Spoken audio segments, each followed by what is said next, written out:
Ang lawa ng Taal sa Batangas, kanlungan ng sari-saring isda, at ng isang asong mahilig maligo.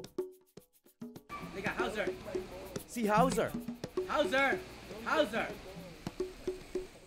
Magdadalawang taong gulang at nagbibinata na ang aking alaga. Kaya madalas gumala sa lansangan para manligaw. Hanggang sa isang gabi, nabangga siya ng van. Ang lunas sa makakating paa ng mapusok na Hauser, dala ng isang doktor.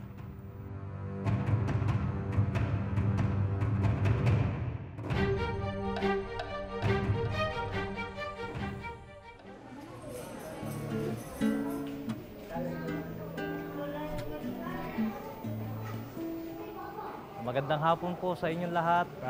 Ako po si Doc Noel po ng Animal Patrol Vet on Call or doktor po ng masa para sa inyong mga aso't pusa.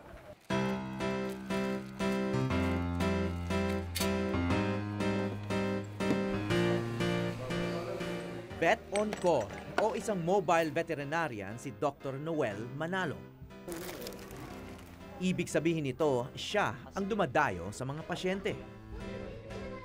At sa hapong ito, sa Taal Lake Conservation Center sa bayan ng Mataas na Kahoy sa Batangas, itinayo ang kanyang pansamantalang klinika. Malaking tulong ito sa komunidad. Hindi kasi madaling ibiyahe ang mga alaga. Yun po yung kasagutan sa problema ng karamihan. Yung mga taga-malayo, taga-probinsya, may-ari naman willing ipagamot yung kanilang animals, pets.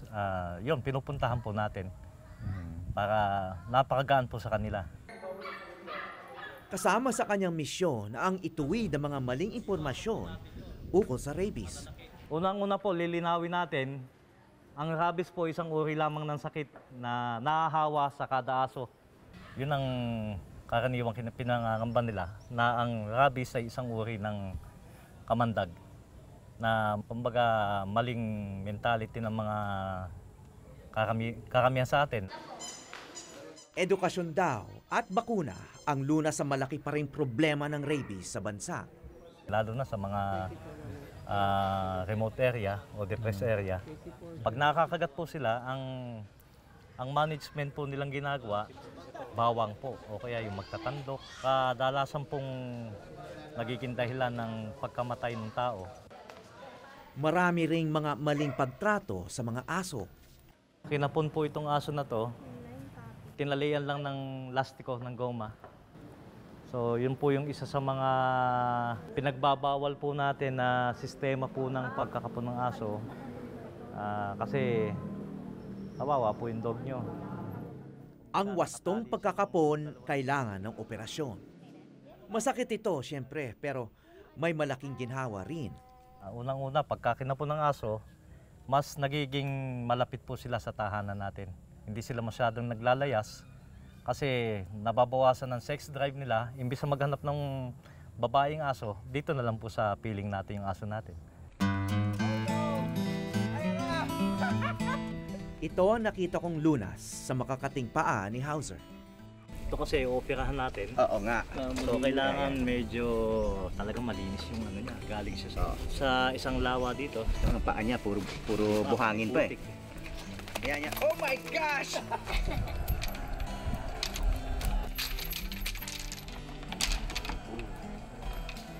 Hauser, ready ka na? Para hindi masaktan sa operasyon, binigyan muna siya ng anesthesia.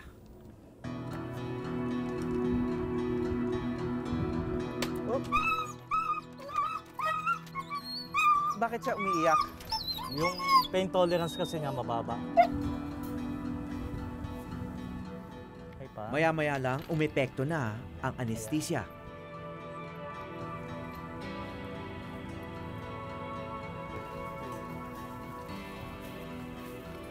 Okay na. Wow! Oops.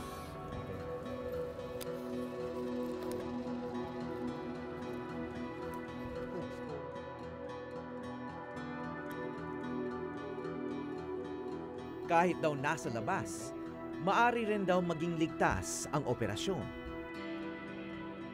yung procedure na ginagawa ng isang veterinary clinic, ina-apply din po natin dito. Yun nga lang, under field condition, hindi tayo pwede magdala ng stainless na kagamitan, na lamesa. Kumbaga, kung ano lang yung available na table, at least yung mga instrument natin, sterile naman. Sa kabila ng awa ko kay Hauser, pinapaalala ko sa sarili na maaring ito ang makakapagpahaba ng kanyang buhay.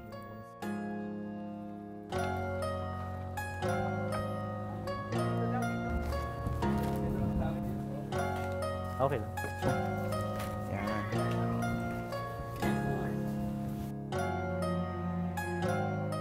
Paggaling mo pwede ka na maligo sa dagat.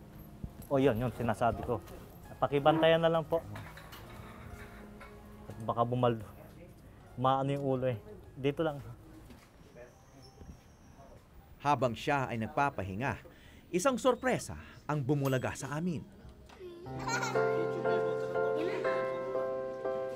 Isa sa mga kapitbahay namin sa Batangas may bit-bit na mga tuta sa mobile clinic ni Doc Noel. Sila raw ay mga anak ni Hauser sa dalawang magkaibang ina. Yung December 15 yung isa, December 20 din ng anak. 15-20. So, halos sabay ng anak yung dalawa. Halos sabay.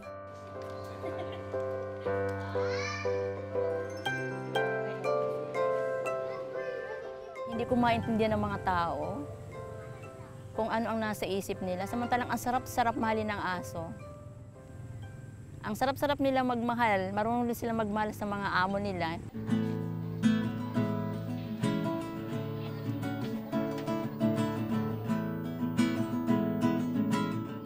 Puno raw dati ng aso at pusa ang tahanan ni Wilma Evangelista ng San Pedro, Laguna. Pero inilipat na niya nang magreklamo ang mga kapitbahay. Ngayon, sawa na lang ang permanenteng kasama niya rito. Hindi naman nanunukayan. Hindi naman po. Parang, ano yan? Ano yung araw-araw may ganyan siya? At least every other day po. Every other day. Pag dagang buhay, medyo kahit nililinkis niyo muna yan. Dalawang daga. Ano ginagawa niyo ngayon? Ito yung mga nakolekta ko sa ibang kantin na yung mga may tutong, may kanin-kanin na tira nila. Iniipon ko. Ibig sabihin, ito, mga suki na to na nagbubukod para sa inyo ng Opo. tira.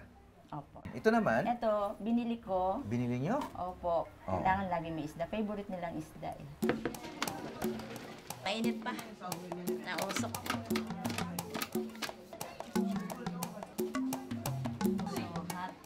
Umiikot sa pag-aalaga at pag-aaruga ang buhay ni Wilma. Yun yung malakas dito.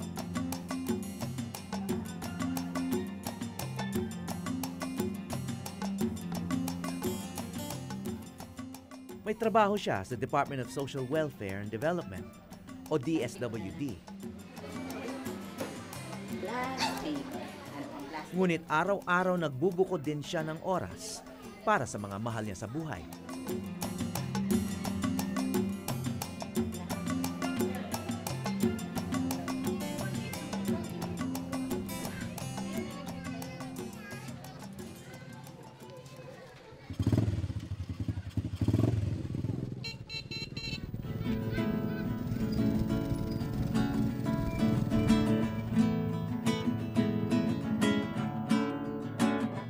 Ang mga kasama niya dati sa tahanan, dito na naninirahan sa isang bakanting lote na hiniram sa alkalde.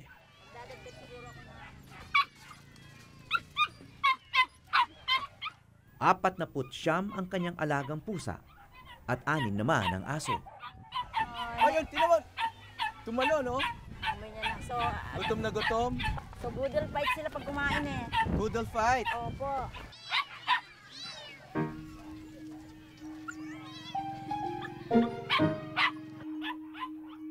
Talagang pinaka-goal ko, pinaka-dream ko na magkaroon ng shelter for cats, mga stray cats, at hindi lang po cats, pati dogs. Sumilong man sila sa mga bahay, itataboy din sila, yung ganun, na meron man lang silang malagyan. At maramdaman naman nila na meron din palang mga taong nagmamahal sa kanila o nagmamalasakit. Higit pa sa malasakit ang handang gawin ni Wilma para sa kanila. Una siyang naibalita noon na nagdemanda sa lasing niyang kapitbahay na pumatay sa kanyang pusa.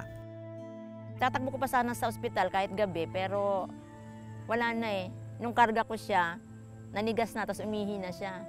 So wala na, Yun, hindi na ako nagdalawang isip. Alam ko may kaso, alam ko pwede ko siyang kasuhan. Hanggang sa warrant of arrest siya kasi hindi niya ginatinan yung hearing namin. Mula noon, wala na raw nagbabanta sa kanyang mga alaga. Ngunit may panganib pa rin ikinakaharap dito. Ang mga maaring magkalat na sakit, lalo na ang rabies. Ang una po, ma'am, Sa dami ng kalmot ni Wilma, delikado rin ang lagay niya sa gitna ng maraming hayop na hindi pa napapabakunahan. Kaya inanyayahan namin ang mobile vet na dumalo rin dito. Nangangati na rin.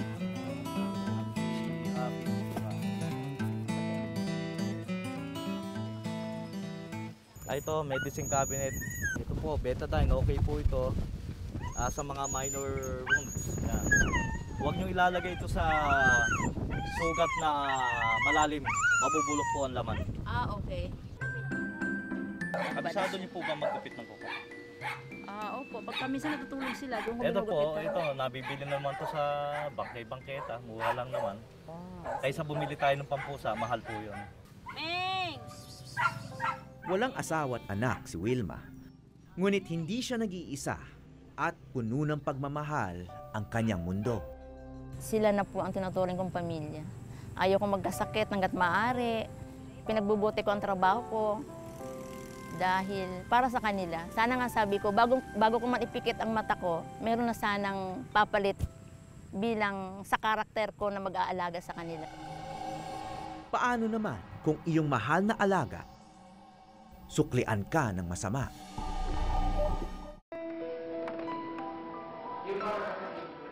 Biktima ng rabies ang batang ito. Kapag umabot na sa ganito ang kalagayan ng biktima, wala nang magagawa pa.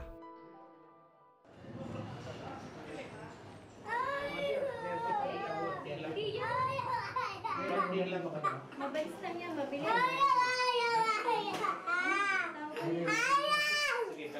Ayon kay Dr. Roselito Ocampo ng Animal Bite Center sa Binyan, Laguna, kapag hindi agad na agapan, halos tiyak na ang kamatayan.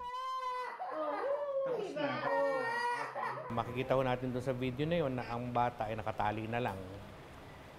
Wala nang nakalagay na IV fluid or swero. Wala na rin binibigay na gamot. It means so na parang ano na ho yun, point of no return na. Kaya once na nagkaroon ng rabies, kailangan maturukan ho talaga na anti-rabies at matapos nila yung vaccination. Isa po. Ano po dapat ko tinahi? Pwede dapat sarado yan. Tinahi sana kahit 2 stitches. Payo ni Dr. Ocampo, kapag nakagat, hugasan ito ng mabuti, lagyan ng antiseptic o ramismo, at pumunta agad sa klinika tulad ng Animal Bite Center sa barangay o sa ospital. Siya pasyente siya po? Opo. Pakibigay ng record. Pangilang turok ito? Okay, so... Ang nanay na ito, kabisado na ang dapat gawin. Pareho kasing nakagat ang dalawa niyang anak sa magkaibang pagkakataon. Tapang naman. Libre, tapos convenient kasi nakaayos lahat. Nandiyan pagdating mo pa lang, i-assist ka nila kung para saan ka, kung sa check-up o sa ano. Yun, tapos bibigyan ka ng number, pipila kayo. Tapos okay naman yung proseso ng pag-ano nila, kaya mabilis. Kumusta naman si baby? Awa ng Diyos, makulit na siya. Naka-recover na siya sa kagat ng aso niya. Yun, sobrang kulit naman. Minsan niloloko ko na nga, ano ka ba, nauulol ka na ba? Tuwing Martes at Biyernes, libre ang bakuna kontra rabies sa Animal Bite Center na ito. Tuwing araw ng bakuna, hindi bababa sa 50 ang nagpupunta rito. Sa rehiyon ng Calabarzon kung saan bahagi ang Binyan, 100,000 kaso ng rabies exposure cases o mga nakagat ng aso ang naitala noong taong 2015, ang huling taong may naitalang data.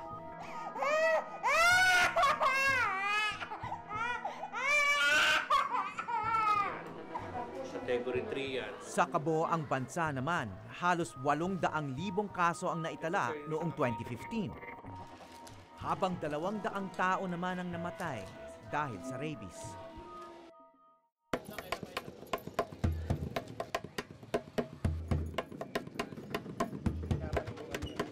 Dati nang may programa kontra rabies ang gobyerno, ngunit kamakailan naging mas agresibo ito. Wala na. Okay, sir. 5 days walang paligo ang aso. Ang Oplan Rabies 2020 ay naglalayong pawalain ng tuluyan ng sakit sa taong 2020. Kabuuan hindi lang po stray dog ang problema rito, pero yung kaalaman tungkol sa rabies. So maraming hindi aware na ang rabies ay nakakamatay, pero pwede nating ma-prevent. Almost 50% pa lang kami. Yung kabuuan na natuturukan namin sa populasyon ng aso at pusa sa Binyan. Okay na po, 5 days po walang paligo aso.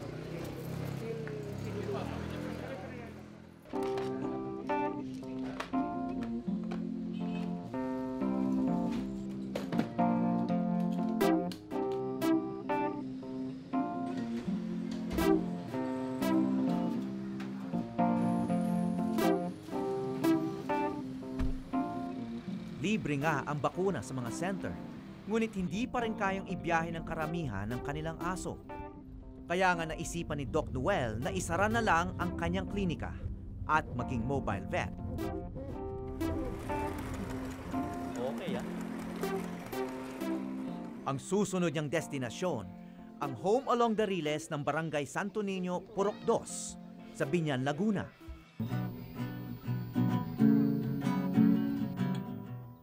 Kasama niya ang kanyang mga assistant na sina Bong at Sol at kapwa veterinaryo at kaibigan na si Doc Nine. Okay, bitaw. Aso mo, itali mo, 500 po ang multa. Ano, meron na ba na multahan? Wala naman nakataling aso. Wala naman, daming gala O di mamumultahan kayo ng 500. Mamumultahan po kayo, 500. Walang natatakot dyan. Na naman niya na kakadinahan kaso na nakakaipas. Sino? Aso mo? Okay. Bawal maligo po ha. Pag nakakagat kayo ng aso, huwag sa albularyo. At sa doktor o kaya obserbahan yung aso nyo ng 10 araw po. Ayan ayan. Sa pag-iikot namin, may kakaibang problemang tumambad sa amin.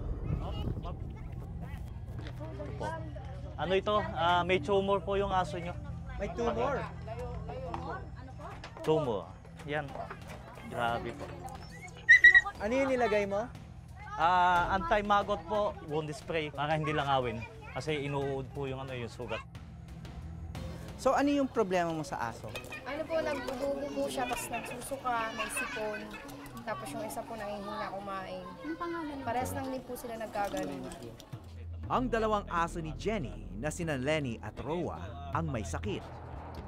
Pinainom niya ito ng paracetamol. Ito ang unang pagkakataong natingnan sila ng veterinaryo. Ang tawag po sa sakit na yun, canine distemper po. Airborne, ibig sabihin, dala-dala ng hangin. Pagka sa kalye merong ganyang aso, nahahawa po yan ng 10 kilometro po ang hangin. Ang pinapadpad po ng virus na canine distemper po. Nalaman naming may epidemya ng sakit na canine distemper sa komunidad. May epekto yun sa tao? Wala naman. Kaya lang, So, sa aso? Talagang highly contagious yan. So maaring ikamatay yun ng aso? Yung iba nga, nalulumpo, sobrang pagmumutayo ng mga senyalis nun. Ang isang biktima ng sakit ay naghihingalo na. Baka maagapan. Tingnan mo.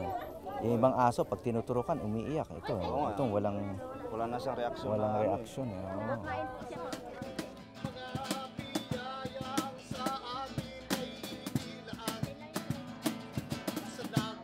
Sa gitna ng kanyang pagagamot, nalaman kong may ibang ginhawa ang dala nitong mobile vet.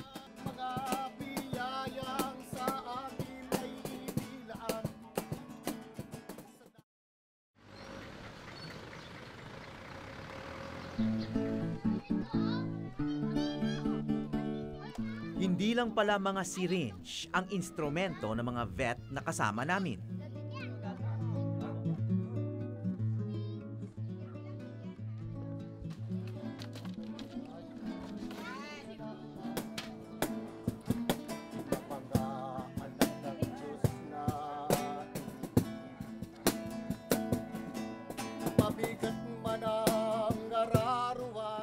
Malasakit ang mensahe nila sa awit at gawa.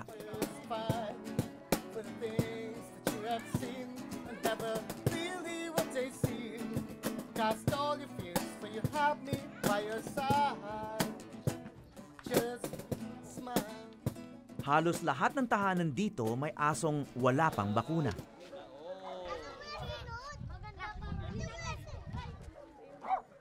Ang iba nakagat na nga at hindi rin nabakunahan. Meron din tayong bad experience kasi dyan na nakagat din tayo ng rabid dog, positive na may sakit na rabies. Isang maliit na ganyan lang kalaking tuta, nandamay ng 12 tao. Ilan taong ka nun? Mga 10 years old siguro. Hindi ka naman na-trauma sa aso? Hindi naman, Sir Howie. Yung insidenteng nangyari dati, parang nag-udyok pa sa akin para kumuha po ng kursong veterinaryo. Meron namang napaalala sa akin ng naranasan ng alaga kong si Hauser. Ngunit higit na masakit. Ano pa ang aso niyo?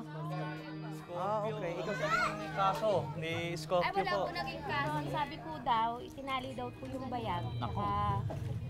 Inano ng Kawawa blade. naman. Kung may tingnan natin, kung may sugat. Check natin. Sige po, yan. Ito po. Okay na po.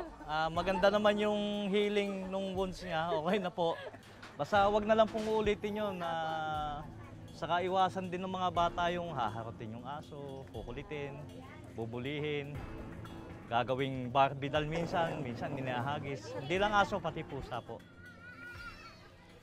Ang pagmamaltrato sa hayop ay matagal nang ipinagbabawal sa batas.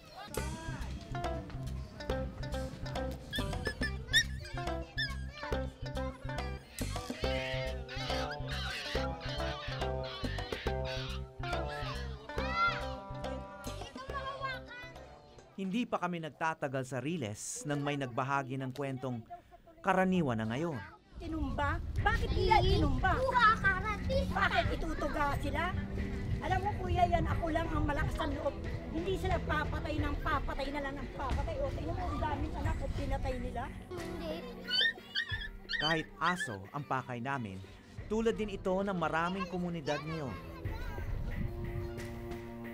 Makikiramay lang po. Kaya nauwi rin kami sa burol ng isang pinatay na mga hindi pa nakikilalang salarin. Orlan, ano nangyari? Nabarel. Sa ulo mismo. Dito sa mata. Pang-siyam na araw na ito ng burol dahil wala pang pera ang pamilya na panglibing. Paano nga naman bubuti ang trato sa hayop kung nagiging normal na pumatay ng tao ngayon? Malapit lang sa burol, nakita naman namin ito. Ano nangyari dito, Doc? Pakitsilip na. Ito, pinaglaruan malamang ng bata ng mga bata na hinihila-hila. Pinupinputan ng parang lasik. So ito yung isang classical kawawa naman. Kawawan doggy. Natokhang.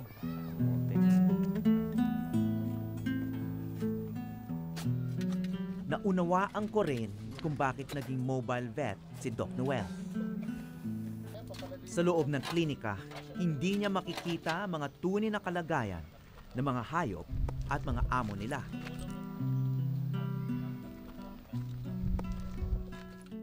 Sa mga simpleng pagkukusa tulad nito, natatanto namin na itong paggagala at paggagamot ni Doc at ng kanyang mga kasama ay hindi lang para sa kaginhawaan at kaligtasan ng mga amo ng aso at iba pang hayop. Nais nilang ipaalam sa madla na meron ding karapatang pang-aso at may halaga ang kahit anong uri ng buhay. Wawa, Doggy. Sumalangit na ba? Mula sa Binyan, Laguna, ako po si Howie Severino at ito ang Eyewitness.